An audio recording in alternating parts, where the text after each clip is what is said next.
For the best and latest podcasts available anywhere, go to the podcast app on your cell phone and type in GSMC to access free content-rich podcasts on health and wellness, book reviews, sports, entertainment, relationships, social media, movies, technology, finance, and even weird news. Subscribe and download the GSMC Podcast Network's family of shows, available everywhere podcasts are found.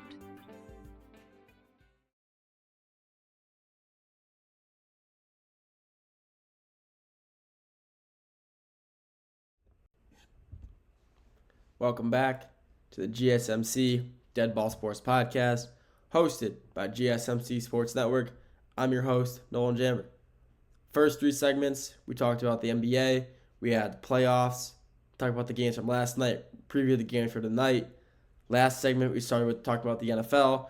I talked about our NFL wide receivers in this draft. This segment 4, we're sticking with NFL, but we're going to the linemen. I'm going to move this over a little bit while we're at it. Sure. Why not? Make it look better. Sure.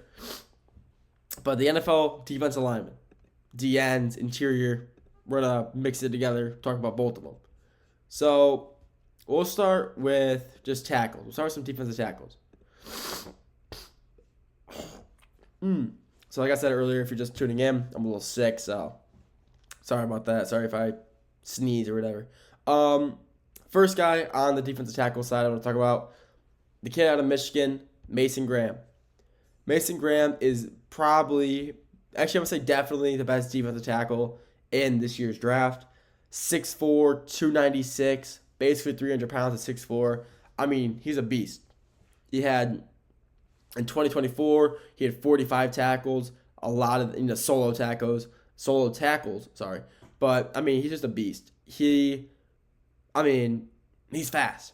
For someone so big in height and weight for a defensive lineman, he is so quick getting off seeing the snap, getting off, and forcing other linemen back. He is so strong, too. He is very, very strong. He can read a defense very well as well.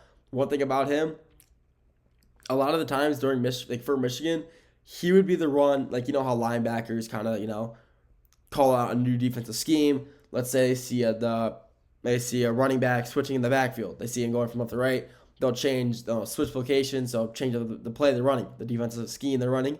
Maason Graham would be doing that for Michigan instead of the linebackers. I mean, he knew what was going on all the time in the backfield, and he is able to stop a lot of run plays just by himself because he knew, he's going this gap. I'm going to fill it up just by myself because he's just that good. Like I said, he's so big, and for how big he is very fast off the ball, and he's going to be the best. He is the best overall D-end in this, or defensive lineman tackle in this draft. Another guy out of Michigan, Kenneth Grant. I'm not going to say he's not the second best, but he's another kid in Michigan that, I want to talk about. Kenneth Grant, 6'4", 331. This kid's a tank. He is very, very good. Over the past few seasons, the past 2 seasons of his time at Michigan, he had 12 pass deflections. That's also really good to see when you have linemen who are willing to risk it, get off the ground, go for a block in the air, and he tended to be successful. He had 12. He had about 6 each season, and that's always successful to see a D lineman getting off the ground somehow. It's really hard. It's not easy to do either. Managing to see the quarterback, locate him, see that he's getting into his throwing motion, time the jump right enough for him to be able, and for the quarterback to throw it in his direction, he has to move his arms perfectly to block it. It's a very hard task to do, and Kenneth Grant is one of the best defenders in the game just because of his blocking ability, his pass blocking ability, I guess you could say, even on the defensive side of the ball. He's a very, I'm not gonna say he's fast, but for his size, he's quick. He can get into a good pursuit angle. He's able to catch up to defenders who are offensive players, quarterbacks, receivers, running backs pretty fast. He's not going to catch them one-on-one, but he's able to keep tailing with them and have them thinking that he's behind him. I got to get away. So he's always a looming threat, always a player you don't want to see run into on the defensive side of the ball. Through this last season, he had 18 solo tackles and 3 sacks. I mean, that's a huge stat line for, a kid to have like that. I mean, 18 solos is a really good sight to see. And, I mean, he's really good. Michigan has always produced some really good, running defensive linemen, some good run prevention defensive linemen. And this year, you got 2 defensive tackles, both from Michigan, both projected to go in the top 5 of that position, defensive tackle position. I mean, Michigan just keeps producing these kids to come out of the woodwork and just produce. And it's been good for them the whole few seasons, the past, since their dynasty, I guess you could say, started again in 2021. They've had a defensive tackle / end go top 5 every year, I swear. So, talk about him. Let's switch it up. Well, obviously, we're switching up for Michigan. There's no more Michigan kids on this side of the ball that I want to talk about, on the defensive tackle side. We'll go to TJ Sanders out of South Carolina. We'll do TJ Sanders out of South Carolina. He stands at a staggering 6'4", 300 pounds. And man, is he quick. He is probably one of the fastest guys you can see on the other side of the ball. He can play any gap we need him to be. He can fill he causes one thing about TJ Sanders, he can fill in gaps by himself. Just completely by himself. He can fill in a gap. 2 gaps, sorry. He manages to clog up one gap and force another lineman. He'll get a move, he'll get a spin move, or slap move and get through. And he will end up clogging up 2 lanes by himself, completely stopping a whole play in action if it's a run play, completely stopping the running back from getting anywhere that he needs to be. And it's insane how, versatile this kid is. I mean, like I said, 6'4", 300 pounds, and he's just so quick. It's actually really good. It's actually kind of insane to see how athletic these kids are nowadays, how athletic these high collegiate future pro players are.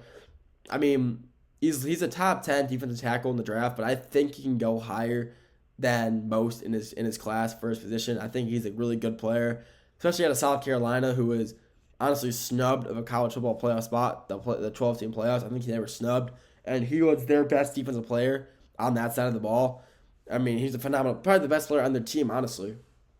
And he's a phenomenal player. He is overall South Carolina's best player, or was last year, and he 100% could be the second defensive tackle off the board, because I think Mason Graham goes above him. But honestly, I think that's my opinion. I think that's honestly not a crazy thing to say. We'll switch it up from the defensive tackle side of the ball. We'll go to the D-end side of the ball now. Obviously, the number 1 overall pick, probably he'll be a top 3 pick. The kid out of Penn State, Abdul Carter. Obviously, it's Abdul Carter.